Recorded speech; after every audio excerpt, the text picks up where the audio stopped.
মহাকুম্ভে গিয়ে আর জীবিত ফেরা হলো না হাইলাকান্দির বিশিষ্ট ব্যবসায়ীর। পদপিষ্ট হয়ে মৃত্যু হলো হাইলাকান্দির ৬৯ বর্ষীয় নীতিরঞ্জন পালের। হাইলাকান্দির ওম সুইটস নামে একটি ব্যবসায়িক প্রতিষ্ঠানের স্বত্বাধিকারী ছিলেন হতভাগ্য নীতিরঞ্জন পাল। হাইলাকান্দির পুণ্যার্থী মৃত্যুর খবর চাউর হতে শোকের পরিবেশ এলাকায়। নীতিরঞ্জন পালের মরদেহ হাইলাকান্দিতে ফিরিয়ে আনার দাবি জানিয়েছে ব্যবসায়ী সমিতি। প্রয়াগরাজে মহাকুম্ভেতে যে অঘটন ঘটেছিল সেখানে পদদলিত হয়ে হাইলাকান্দির এক ভক্তের মৃত্যু হয়েছে বলে খবর। হাইলাকান্দির একজন ব্যবসায়ী নীতিরঞ্জন পালের মৃত্যু হয়েছে মহাকুম্ভে। ওনার বয়স ৬৯ বছর। জানা গেছে হাইলাকান্দি শহরের ওম সুইটস নামে একটি ব্যবসায়িক প্রতিষ্ঠানের স্বত্বাধিকারী ছিলেন নীতিরঞ্জন পাল। প্রয়াগরাজে চলতে থাকা মহাকুম্ভে পুণ্য স্নানের উদ্দেশ্যে গত ২৬ জানুয়ারি হাইলাকান্দি থেকে রওনা হয়েছিলেন তিনি, কিন্তু মৌনী অমাবস্যার রাতে মহাকুম্ভের সঙ্গমে স্নান করতে গিয়ে পদপিষ্ট হয়ে প্রাণ হারালেন হাইলাকান্দির বিশিষ্ট ব্যবসায়ী নীতিরঞ্জন পাল। সংকটজনক অবস্থায় তাকে হাসপাতালে নিয়ে যাওয়া হলেও শেষ রক্ষা হয়নি। সেখানে অসুস্থ অবস্থায় রয়েছেন তার স্ত্রী গায়ত্রী পাল ও তিনিও এই ঘটনায় আহত হয়েছেন বলে খবর। পরিবারের সদস্যরা নীতিরঞ্জনের মৃত্যুর খবর নিশ্চিত করেছেন। বুধবার ভোর রাতে ঘটেছে এই ঘটনা। এ পর্যন্ত উত্তরপ্রদেশ পুলিশ ২৭ জনের মৃত্যুর খবর প্রকাশ করেছে। সেখানে আরো বহু লোকের আহত হওয়ার খবর রয়েছে। উল্লেখ্য, মৌনী অমাবস্যা উপলক্ষে কোটি কোটি মানুষের ভিড় হয়েছিল প্রয়াগরাজে। বুধবার ত্রিবেণী সঙ্গমে অমৃত স্নান করতে জড়ো হয়েছিলেন পুণ্যার্থীরা। অতিরিক্ত ভিড়ের কারণে পুণ্যার্থীদের মধ্যে হুড়োহুড়ি পড়ে যায়। আচমকা ধাক্কাধাক্কি শুরু হয়, ভিড়ের মধ্যে আটকে পড়েন অনেকে।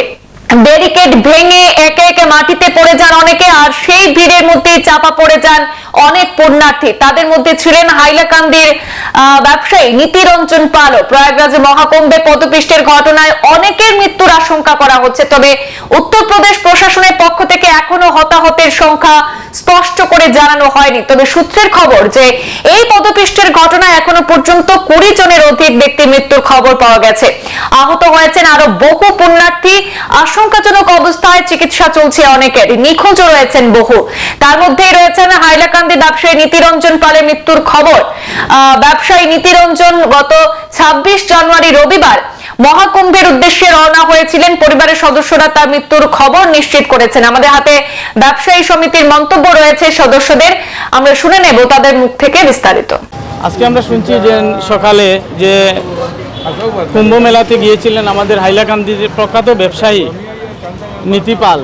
মানে আজকের দিন নয়, আমি একদম ছোটো থেকে দেখে আসছি যে হাইলাকান্দি ওম সুইটস নামে পরিচিত এখানে স্বত্বাধিকারী। ছোটো থেকে ওনাকে দেখে আসছি আর আমরা দাদা বলে ওনাকে সম্বোধন করি। কিন্তু আজকে সকালে খবর পেলাম ভোরবেলায় যে উনি কুম্ভ মেলাতে গিয়েছিলেন, সেখানে দুর্ভাগ্যজনক ওনার মৃত্যু হয়েছে।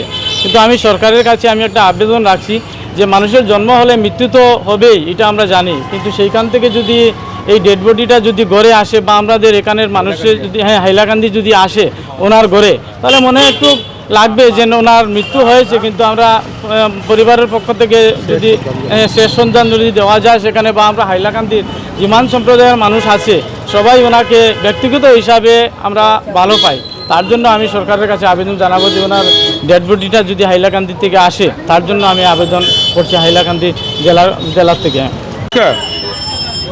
আমি হাইলাকান্দিবাসীর পক্ষ থেকে সরকারের কাছে একটা অনুরোধ, নীতিটাকে যে কোনোভাবে আমরা হাইলাকান্দিতে নিয়ে আনিয়ে দেওয়ার জন্য আমরা জোরালো দাবি সরকারের কাছে রাখছি। কারণ নীতিটা আমরা হাইলাকান্দির মিষ্টান্ন ভাণ্ডার এবং খুব ভালো মিষ্টি, এখানে অনেক অনেক গাছ প্রতিঘাতের মাঝেও আমাদের হাইলাকান্দির একটি মিষ্টির ঐতিহ্য রেখে গেছেন।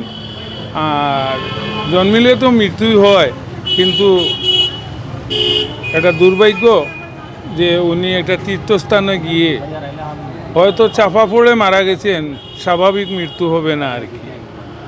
তাই সরকারের কাছে আমার হাইলাকান্দির পক্ষ থেকে সরকারের কাছে অনুরোধ যাতে আমার নীতিটাকে হাইলাকান্দিতে ফিরিয়ে আনি দেওয়ার জন্য। সংবাদ এ পর্যন্তই, ফিরছি পরবর্তী অন্যান্য আপডেট নিয়ে, সাথে থাকুন। ধন্যবাদ।